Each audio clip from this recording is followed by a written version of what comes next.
तर आता ना माहीचे एक्झाम पण आले, तर मला काय ना तिचे क्वेश्चन काढून ठेवावं लागतात, म्हणजे लिहून ठेवते मी अशी आणि नंतर मग ते पाठ करून घेत असते. जे काही तिच्या स्कूलमध्ये दिलेले असतात ना क्वेश्चन, ते मी लिहून देत असते आणि मग नंतर ती लर्न करते ते. तर अशा पद्धतीनेच मी तिचा अभ्यास घेत असते. आली वाटतं माही, खेळायला गेलेली सकाळी सकाळी. दुद्ध आहे ना, तुला काय बघायचंय? हे लिहिले, हे लिहिले, एवढं लिहिले. आता हे सगळं ना तिला. तर स्वागत आहे सगळ्या ताईंचं आजच्या एका नवीन ब्लॉगमध्ये. आणि मी सोनाली तुमचं अगदी मनापासून स्वागत करते. काल रात्री थोडा पाऊस झाला होता, खूप जास्त झाला होता, तर बाहेर बघा वातावरण असलं झालं आहे. चला, मस्त वाटत होतं आणि सकाळी थोडं वेळाने उठले होते. तर ताईंनो, आज आपण मस्त अशी टिप्स पाहणार आहोत चेहऱ्यावर ग्लो आणण्यासाठी आणि हातापायांवर सुद्धा. चेहऱ्यावरचा, हातापायावरचा, मानेवरचा सगळा काळपटपणा निघून जाईल आणि 1 रुपया सुद्धा खर्च करायची गरज नाही. अगदी घरातल्या घरातच, घरात जे सामान आहेत ना त्यापासूनच होऊन जातं. आणि मी सारखं करते, हे घरीच करत असते मी. स्किन केअर म्हणा, काही स्किन केअरमध्ये माझं फक्त तेवढंच असतं आणि ते माझ्यासाठी खूप बेस्ट आहे. तर तुम्ही पण ते ट्राय करा. स्किन कशीही असू द्या बघा, आपली डस्की असू द्या किंवा गोरी असू द्या, पण त्यावर एक ग्लो असला ना तर खूप छान वाटतं सगळ्यांनाच. तर त्यासाठीच ही टिप्स आहे, तर तुम्ही पूर्ण पहा व्हिडिओ. तर थोडंसं डोकं दुखत होतं, तर म्हटलं चहा बनवलाय. आता चहा पार्लरमध्ये काही करायला गेलो, क्लीनअप वगैरे किंवा फेशियल, तर मला हमेशा ही भीती वाटते की मला सूट होते की नाही, नाहीतर जास्तच पिंपल्स येतील. आणि माझे मिस्टरही बोलतात आहे तसंच राहू दे, नाही तर जास्तच काहीतरी होऊन जाईल. त्यामुळे मला खरंच खूप भीती वाटते की 2 चमचे बेसन पीठ घेतले, थोडीशी हळद घ्यायची आहे आणि थोडीशी ना साई घ्यायची आहे. पूर्ण मिक्स करता येईल असं दूध बघा. ह्याला मिक्स करून घेते मी. थांबा, तुम्हाला दाखवते. हे असं ठेवायचं, जास्त पातळही नाही, जास्त घट्टही नाही. दुधवा पाणी चालू केलं का बघ.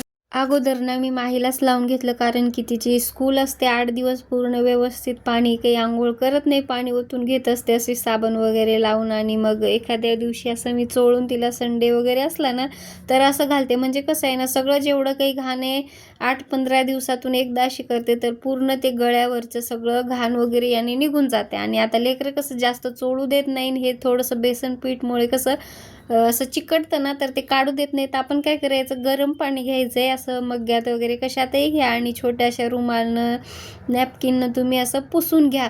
तर सगळं पूर्ण त्यांचं मळ निघून जातं बघा. ते जो काही मळ आहे, काळपटपणा दिसतो ते मळ असल्यामुळे, तर ते सगळं निघून जातं आणि एकदम आपल्याला असं फ्रेश वाटू लागतं. तर दुर्वाला पण करते मी ना. दुर्वाच्या बड्डेच्या दिवशीच दुर्वाला पण केलं होतं आणि मला पण केलं होतं. आणि पण त्या दिवशी माही स्कूलला गेली होती ना, म्हणून माहीला केलं नव्हतं, म्हणून सगळ्यात अगोदर तिला करून घेतलं. मानेवर सगळं मी तिचं हे लावून पुसून घेत असते आणि हाताला, पायाला सुद्धा तुम्ही लावून असं चोळून घेतलं ना तर सगळं मळ निघून जातं. आठवड्यातून एकदा जरी केलं ना संडेच्या दिवशी, तर अशी मान वगैरे आपली ना काळी पडत नाही. तर ह्यावेळेस थोडं लेटच केलं. माहीचं झालं होतं, आता मला स्वतःला लावायचं होतं. आणि सगळ्यात आधी केसवरती बांधले, कारण की केसाला जर लागलं ना मग केस धुवायच लागतात. आणि केस म्हटलं तर संडेला नाही तर मी मंडेला धुवत असते. तर थोडं थोडं असं चेहऱ्यावर लावून घेतलं. आणि याच्यात जर साई व्यवस्थित असली ना, एकदम ती अशी तूप येण्यासारखी, तर त्याने असं हात पूर्ण असं एकदम इझिली आपलं असं फिरतं चेहऱ्यावर. काय म्हणतात काय माहिती त्याला.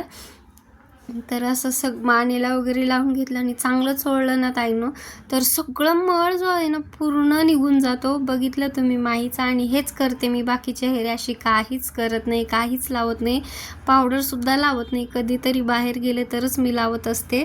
आठवड्यातून तुम्ही हे जर 2-3 वेळेस जरी केलं ना आंघोळीच्या आधी, तर मी खरं सांगते ताईनो, एकदम चेहरा असा खरंच चमकतो. असा स्किन आपली अशी टवटवीत होऊन जाते. आणि तुम्हाला जर असं चोळायला जर हार्ड जात असेल ना, एखाद्या वेळेस मला पण असं हार्ड जातं, ते का काय माहीत. तर त्यासाठी काय करायचं, थोडंसं ठेवायचं 5 मिनटं आणि नंतर जर ओल्या कापडाने तुम्ही पुसून घेऊ शकता, ते पुढे आहे.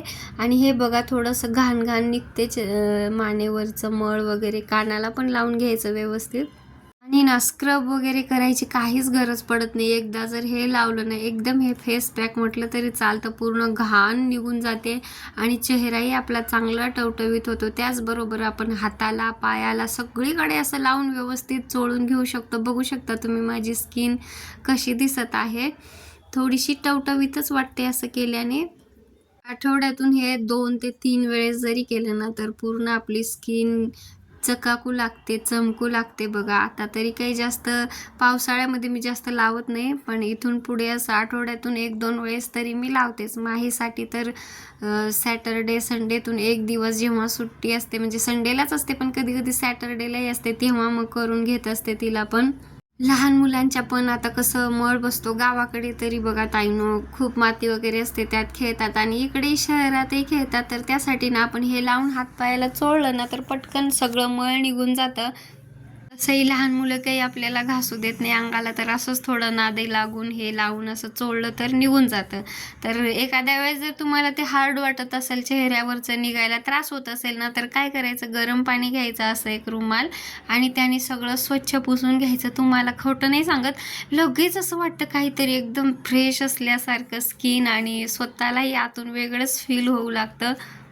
तर एवढंच केलं ना आपण आठवड्यातून एकदा, 15 दिवसातून म्हणा, आठवड्यातून 2 वेळेस केलं ना, आपल्याला खरंच कधीही पार्लर जायची गरज पडत नाही. एवढा मस्त चेहरा राहतो आपला. चेहरा आणि मानेवरचं तर सगळं मळ निघलाच होता माझं खरंच. तर आता हाताला लावून घेते मी आणि तसेच पायाला पण लावून घेत असते. असं चोळलं ना पूर्ण मळ निघून जातं असं. तर तुम्ही पण असं ट्राय करा आणि मला खरंच रिझल्ट सांगा. आठवड्यातून 2 वेळेस करा, तुम्हालाही पार्लरला जायची गरज पडणार नाही. आता एखाद्या ताईंना तर खूप पार्लर आवडतं, पण ज्या माझ्यासारख्यानं कधीतरी जायला भेटतं आयब्रोज वगैरे करायला आणि वेळ नसतो या गोष्टीसाठी, तर तुम्ही घरीच हे आठवड्यातून 2 वेळेस करून बघा ताईंनो. तर अशा पद्धतीने तुम्ही घरच्या घरी स्वतःची स्किनची काळजी घेऊ शकता. आणि झाल्यानंतर असंच रुमालने तुम्ही पुसून घेऊ शकता, तर मस्त होऊन जातं बघा. आता व्हिडिओ जर इथपर्यंत पाहिला असेल तर एकदा नक्की ट्राय करा आणि मला तुमचा रिझल्ट कमेंटमध्ये प्लीज ताईंनो सांगा. असं बेसन पिठामध्ये हे मळ निघून पडते. तर याच्यामुळे ना ताईंनो पूर्ण चेहऱ्यावरचं आपलं घाण निघून जातं बघा. मानेवरचं म्हणा, हातावरचं. लहान मुलांनाही लावू शकतो, पण ते पाण्यानं चोळून घ्यायचं, काढायचं आपलं रुमालने. आणि आता माहीचे पप्पा सकाळी 8 वाजता गेले होते ड्युटीला. आता 1:12 होत आलेत, 1-1:30 ते येतील. आणि आता मी स्वयंपाक करते, कारण की सॅटरडे सेकंड सॅटरडे आहे ना माहीचा, तर त्यांना सुट्टी असते आज. तर मी सुट्टीच्या दिवशी पूर्ण झोप घेत असते, आपली 8 दिवसाची पूर्ण करून घेत असते. उद्या पण सुट्टी आहे, संडे आहे. तर चला मी हे तोपर्यंत स्वयंपाक बनवून घेते. भाजी झाली आहे, आता फक्त 2 भाकरी बनवायच्यात मला. जास्त काही मी बनवत नसते आणि थोडासा भात लावणार बस. दुर्वा कोण आले? पप्पा. काय खाऊ आणलं पप्पाने? पप्पा खाऊ आणलं माझ्यासाठी. काय खाते तू?